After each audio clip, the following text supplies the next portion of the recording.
अस्सलामुअलैकुम एवरीवन। तो ईद की आमद नज़दीक है और ईद तो मीठी चीज़ों से मनाई जाती हैं। तो इस ईद पे बनाएंगे ये क्रीमी डिलीशियस शीर खुरमा, जिसे हम आपको बताएंगे बहुत ही परफेक्ट मेजरमेंट से। अगर आप इसे बनाएंगे तो ये बहुत ही अच्छा बन के तैयार होगा और आप बेफिक्र हो जाएं, बहुत ही अच्छा बन के तैयार होगा ये शीर खुरमा। तो आइए देखते हैं इसके इंग्रेडिएंट्स क्या हैं।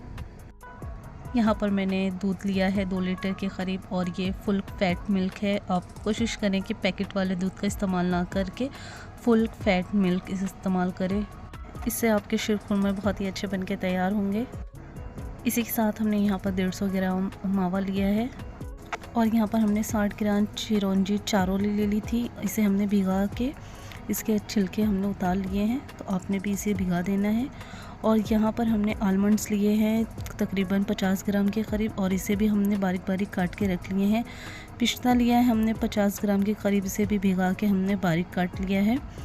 तो आपने इन्हें तमाम ड्राई फ्रूट्स को भिगा के काट लेना है। हमने यहाँ पर 4 छुहारे लिए हैं और 5 से 6 काजू लिए हैं।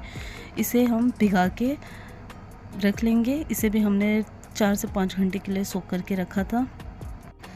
इसी के साथ हमने यहाँ पर 100 ग्राम के करीब सेवई ले ली है। ये शीर खुरमे की सेवई है, आपने इसे ले लेनी है। यहाँ पर हमने गैस पे दूध को उबालने के लिए रख दिया है। दूध में जब अच्छा सा उबाल आने लगे तब तक कि हमें दूध को यहाँ पर अच्छे से बॉईल करनी है।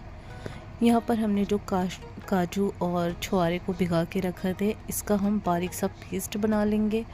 थोड़ा सा आपने इसमें से दूध डाल लें और पेस्ट इसका बारीक बना लें। छुहारे को काट लें ताकि अच्छे से पिस जाए। तो यहाँ पर आप देख सकते हैं दूध में बॉईल आ चुका है और हमारे दूध अच्छे से बॉईल हो गया है। तो अब हम यहाँ पर इसे लो मीडियम फ्लेम पे रख देंगे ताकि दूध को हम 15 मिनट तक के अच्छे से पकाएं। दूध को हमें इतना पकाना है ये 200 ग्राम के करीब तक के कम हो जाए। इससे आपके जो शीर खुरमा है बहुत ही अच्छे बन के तैयार होंगे। अब हम इसे लो मीडियम फ्लेम पे पकने के लिए रख देंगे। आपने चम्मच को बार बार चलाते रहना है। मलाई आपकी साइड के एजेस पे आए तो आपने उसे निकाल लेनी है और नीचे से आपने बार बार चलाएं ताकि आपका दूध है ना वो एक जगह बिल्कुल भी ना जले और ये अच्छे से भी पक जाए। दूध को हमने पकने के लिए रख दिया है। यहाँ पर हम ड्राई फ्रूट्स को हल्का सा रोस्ट कर लेंगे, जिसके लिए हमने यहाँ पर एक फ्राई पैन में घी को डाल के अच्छे से गर्म कर लेंगे। इसी के साथ हम इसमें डाल देंगे चारोली, चिरौंजी जिसे कहते हैं, और बारीक कटे हुए हम बादाम इसमें ऐड कर देंगे।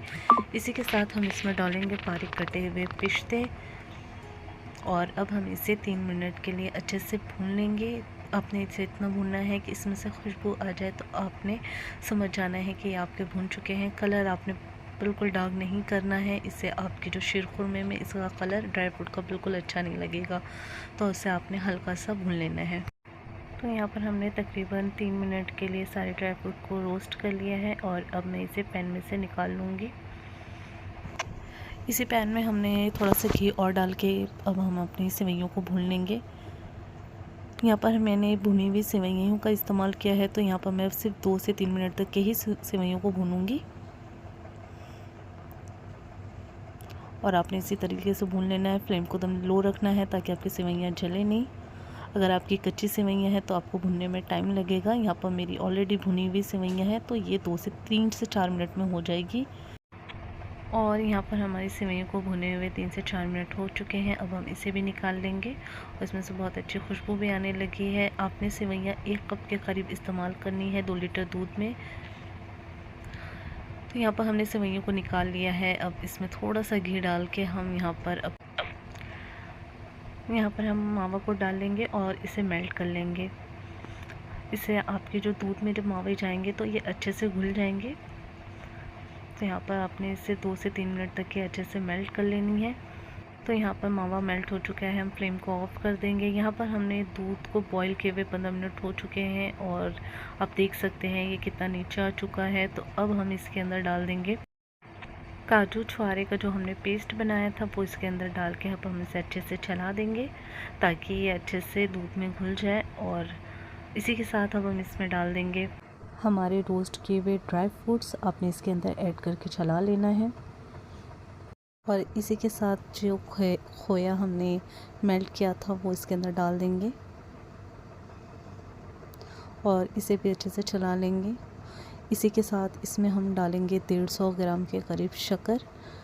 यहाँ पर आपने कोई गैप नहीं रखना है, सारी चीज़ें फ़ौरन आपने डालते चले जाएं, क्योंकि दूध हमारा ऑलरेडी 15 मिनट तक के पक चुका है।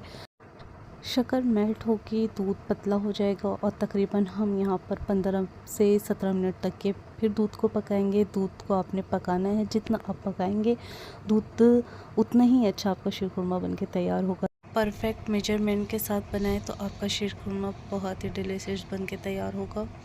और अब हम इसे 15 मिनट तक के पकाएंगे। यहाँ पर हमें शीरखुरमे को पकाए हुए 15 मिनट हो चुके हैं। अब इसमें हमने रोस्ट की हुई सेवइयों को डाल देंगे और इसे भी हम अच्छे से पका लेंगे। तकरीबन हम यहाँ पर 7 से 8 मिनट तक के और पकाएंगे, ताकि हमारी जो सेवइयाँ हैं वो भी अच्छे से पक जाए और दूध गाढ़ा होने लगे, तब तक के हमें इसे पकाना है। तो यहाँ पर हमें तकरीबन 7 मिनट हो चुका है और हमारा शीरखुरमा बनके रेडी हो चुका है। सेवइयाँ भी पक चुकी है और दूध भी थिक होने लगा है। तो अब यहाँ पर हम फ्लेम को ऑफ़ कर देंगे, फिर आपको इसका फाइनल लुक दिखाते हैं। और ये हमारा क्रीमी डिलीशियस शीरखुरमा बनके तैयार है, बहुत ही जायकेदार बनके तैयार हुआ है। तो आप ज़रूर बनाएं, अपनी फैमिली को खिलाएं और यकीन करेंगे आपकी फैमिली मेहमान खा के खुश हो जाएंगे। परफेक्ट मेजरमेंट के साथ बनाएंगे तो ये बहुत ही अच्छा बनके तैयार होगा। और जब आप इसे सर्व करें तो बारीक कटे हुए जो हमने रोस्ट किए हुए ड्राई फ्रूट्स रखे थे वो आपने इसके ऊपर डाल देना है, बहुत ही मज़े का लगेगा। और मेरी ये रेसिपी आपको कैसी लगी कमेंट बॉक्स में फीडबैक ज़रूर दीजिएगा। दुआओं में याद रखिएगा। मेरे चैनल पर अगर आप नए हैं तो लाइक शेयर सब्सक्राइब ज़रूर करिएगा। दुआओं में याद रखिएगा, अपना बहुत सारा ख्याल रखिएगा। फिर मिलते हैं एक नई रेसिपी के साथ, तब तक के लिए अल्लाह हाफ़िज़।